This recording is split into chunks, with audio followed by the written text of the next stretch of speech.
ሰላም ተመልካቾቻችን፣ በዛሬ ቪዲዮአችን የምናየው ሶስት ሞተሮችን በየተራ እንዴት ማሰራት እንደምንችል ፒኤልሲን ተጠቅመን በየተራ እንዴት ማሰራት እንደምንችል ነው።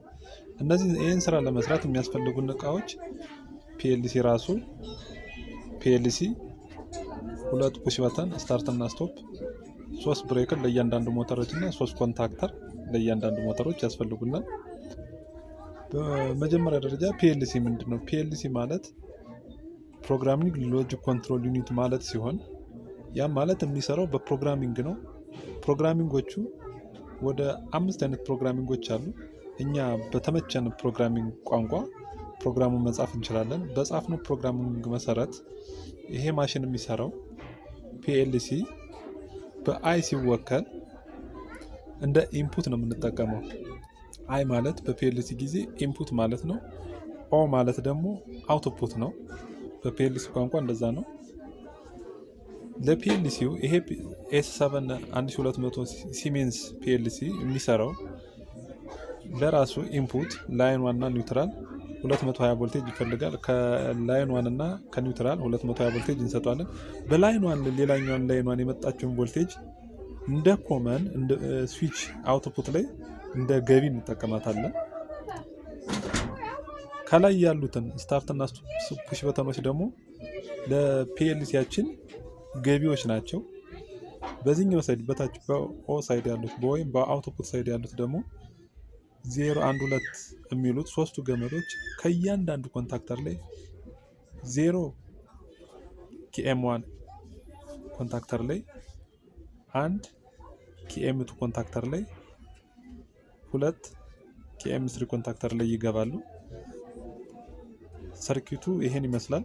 እንዴት ይሰራል የሚለውን ስናይ ስታርት የሚለውን በተን ስንጫን ስታርት የምትለው በተን ለፒኤልሲ ኢንፑት ይሰጠዋል። ያ የገባችው ኢንፑት ፕሮግራሚንጉን በጻፍነው መሰረት በዚህ በታፕ አርገናት ያመጣናት ፌዝ በአውትፑት ሳይድ 0 ላይ ስዊች ስታረግ ኖርማሊ ኦፕን ነበር፣ ክሎዝ አድርጋ በዜሮ የወጣችው ቢጫዋ ከለር የመጀመሪያዋን ኬኤም1 ኮንታክተር ኤ1 ላይ ትገባለች።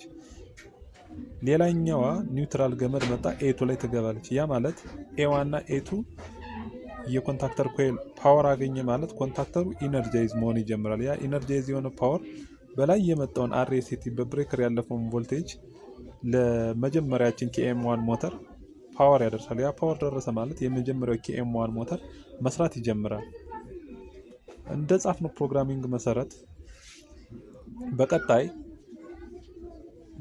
በአንድ የወጣው ወደ ኬኤም2 ኤ1 ኮይል ይገባል። ሌላኛውም እንደዚህ ይገባል። ኤ2 ይገባል። ኬኤም2 ኮንታክተር ኢነርጃይዝ ይሆናል። ያ ኢነርጃይዝ ኮንታክተር ኢነርጃይዝ ሆነ ማለት በሁለተኛው ሳይድ በሁለተኛው ብሬከር የገባው ፓወር ለሁለተኛው ሞተር ይሰጥና የመጀመሪያው ጠፍቶ ሁለተኛው የመጀመሪያው እየሰራ ሲኩዌንሻል ሲሆን በየተራ ነው የሚሰሩት። ሁለተኛው ሞተር መስራት ይጀምራል። ሶስተኛውም እንደዛው በሁለት የወጣችው ቢጫ ከለር ኤ1 ኮንታክተር ትሰጣለች። ሌላኛው ኒውትራል ኤ2 ትሰጣለች። ኬኤም3 ኢነርጃይዝ መሆን ይጀምራል። ኬኤም3 ኢነርጃይዝ ሆነ ማለት በላይ የመጣው በብሬከር የመጣው አርኤስቲ 3 ፌዝ ፓወር ለሶስተኛው ሞተር ፓወር ይደርሰውና ሶስተኛው ሞተር መስራት ይጀምራል። ሁሉንም ማቆም ስንፈልግ መጠን ስቶፕ የምትለውን በተን ስንጫን ፒኤልሲው ስራውን ያቆማል ማለት ነው። በዚህ መልኩ ሲኩዌንሻሊ ሶስቱ ሞተሮች መስራት ይጀምራሉ ማለት ነው።